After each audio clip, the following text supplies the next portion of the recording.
नमस्कार। साधुओं के पावन प्रसंग भाग 78 में आज हम स्वामी अशेषानंद जी के विषय में जानेंगे। शास्त्रों में साधु के लक्षण विस्तृत रूप से वर्णन किए गए हैं। श्रीमद् भागवत में भगवान श्री कृष्ण उद्धव को एक सच्चे सन्यासी के गुणों का वर्णन करते हुए कहते हैं,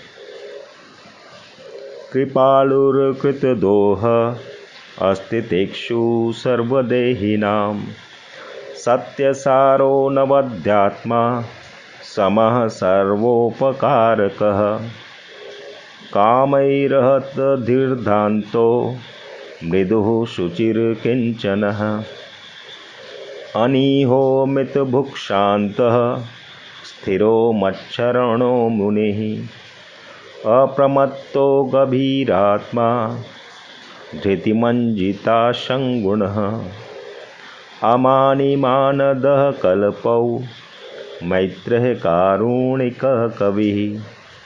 अर्थात साधु, कृपालु, अजातशत्रु, तितिक्षावान, सत्यवादी, पवित्र, सुख दुख में समभाव, परोपकारी होता है। वह मुक्त काम, जितेंद्रिय, शांत, समभाव, निर्मल, अकिंचन, अनासक्त, आहार संयमी, विनम्र, स्थिर, भगवान का शरणागत होता है। वह सदैव जागृत, गंभीरात्मा, धृतिमान, शक्तिमान, विनयी, दूसरों के प्रति श्रद्धाशील, कर्मदक्ष, सभी के प्रति मित्रभाव, करुणामय एवं विद्वान होता है। स्वामी अशेषानंद जी महाराज के जीवन में इन सभी गुणों का न्यूनाधिक विकास हुआ था। स्वामी अशेषानंद 1899 से 1996 तक का पूर्वाश्रम का नाम किरण चंद्र घोषाल था। 10 जुलाई 1899 ईस्वी को उनका जन्म फरीदपुर, बांग्लादेश में हुआ था। वे सेंट पॉल कॉलेज, कोलकाता में दर्शन विभाग के छात्र थे। उन्होंने अपनी छात्रावस्था में ही अपने मित्र स्वामी अखिलानंद और स्वामी विविदिशानंद जी के साथ स्वामी ब्रह्मानंद जी महाराज का दर्शन किया था। 1917 ईस्वी में उद्बोधन में श्री माँ शारदा देवी से उनकी दीक्षा हुई। 1921 ईस्वी में वे रामकृष्ण संघ में सम्मिलित हुए। 1921 ईस्वी स्वामी ब्रह्मानंद जी महाराज जी से इनको ब्रह्मचर्य दीक्षा मिली तथा 1923 ईस्वी में स्वामी शारदानंद जी महाराज ने उनको संन्यास दीक्षा दी। 1921 से 1927 ईस्वी तक उन्होंने शारदानंद जी महाराज के सचिव के रूप में कार्य किया। तत्पश्चात शारदानंद जी महाराज के शरीर त्याग के बाद वे अद्वैत आश्रम, काशी तथा चेन्नई स्टूडेंट्स होम में सेवा दी। 1947 ईस्वी में स्वामी अशेषानंद न्यूयॉर्क में स्वामी निखिलानंद जी के सहयोगी होकर आए। तदुपरांत उन्होंने बॉस्टन तथा हॉलीवुड केंद्र में सेवा किया तथा 1955 ईस्वी में वे वेदांत सोसाइटी पोर्टलैंड, ओरेगन के अध्यक्ष हुए। 16 अक्टूबर 1996 ईस्वी में उन्होंने अपना पंच भौतिक शरीर त्याग दिया। अमेरिका आने के बाद स्वामी अशेषानंद जी पुनः कभी भारत वापस नहीं गए। हम लोगों ने कई बार उनसे कहा, महाराज आप एक बार मातृभूमि दर्शन करके आइए, हम लोग आपके यातायात का खर्च देंगे। वे हंसते हुए कहते, देखो भाई, स्वामी विवेकानंद ने स्वामी तुरानंद जी से कहा था, forget India and work for the mother, अर्थात भारत को भूल जाओ और माँ के लिए कार्य करो। अशेषानंद जी ने स्वामी जी के इस वाक्य को दृढ़ भाव से पकड़ लिया था। उन्होंने अपना संपूर्ण जीवन अमेरिका वासियों के बीच वेदांत, श्री रामकृष्ण, श्री माँ शारदा देवी तथा स्वामी विवेकानंद के संदेशों के प्रचार प्रसार में व्यतीत किया। स्वामी अशेषानंद जी की बाहरी वेशभूषा विचित्र थी। पुराने फटे हुए वस्त्र, बिखरे केश और उनकी अस्त व्यस्त दाढ़ी थी। वे अक्सर ओवरकोट तथा कान तक ढकी हुई टोपी पहनते थे, लेकिन उनकी आंखें उज्ज्वल तथा तेजोमयी थीं। कंठ स्वर गंभीर था।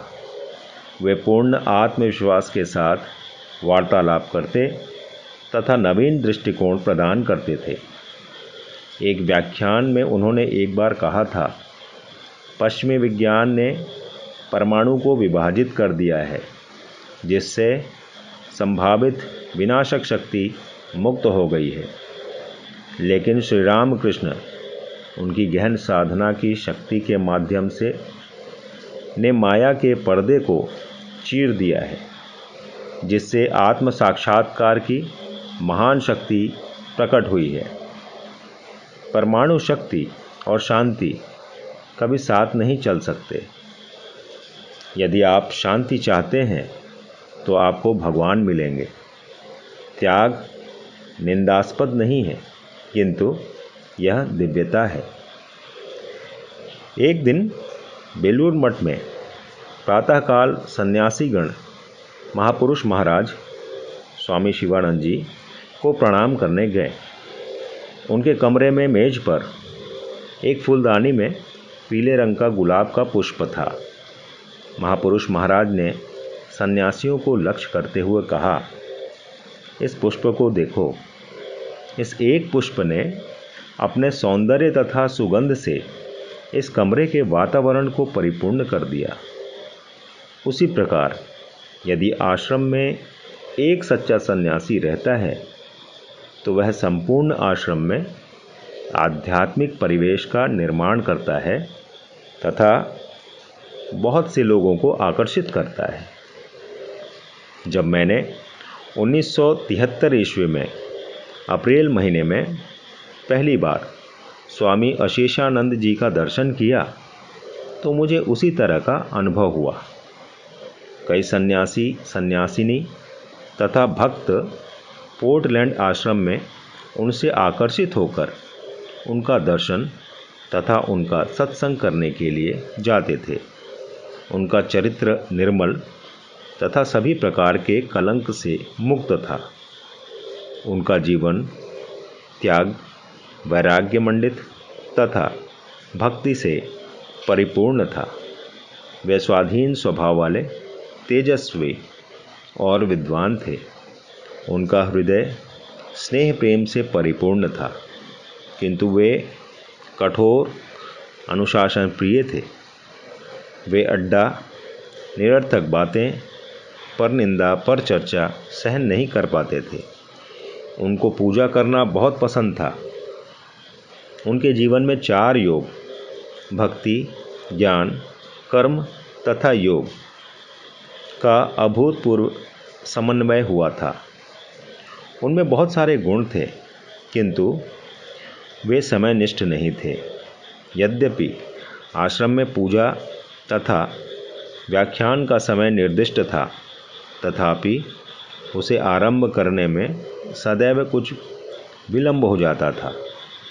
अमेरिकी भक्तगण इसके अभ्यस्त हो गए थे। ऐसा लगता है कि महाराज उन लोगों को सिखाना चाह रहे थे, you live in time but we live in eternity, अर्थात तुम लोग समय में जीते हो पर हम अनंत में जीते हैं। स्वामी अशेषानंद जी आत्मनिर्भरशील सन्यासी थे। वे अपने कमरे तथा बाथरूम की सफाई स्वयं करते तथा अपना भोजन स्वयं बनाते थे। यहाँ तक कि वृद्धावस्था में भी पोर्टलैंड आश्रम का घास का मैदान मशीन से वे स्वयं काटते थे। स्वामी अशेषानंद जी को देखने से ऐसा लगता जैसे वे देवावेश में चल रहे हैं। उनके सामान्य व्यवहारिक कार्यों से भी उनका विशेष स्वभाव प्रकट होता था। वे बहुत गंभीर थे तथा उसके साथ साथ ही शिशु के जैसे सरल भी थे। कभी कभी वे परिहास भी करते थे। ठाकुर के पार्षद आपस में किस प्रकार हास परिहास करते थे, उसमें से एक घटना एकाधिक समय स्वामी अशेषानंद जी महाराज के मुंह से सुनी थी। आज के लिए बस इतना ही, आगे फिर देखेंगे। तब तक के लिए जय श्री रामकृष्ण।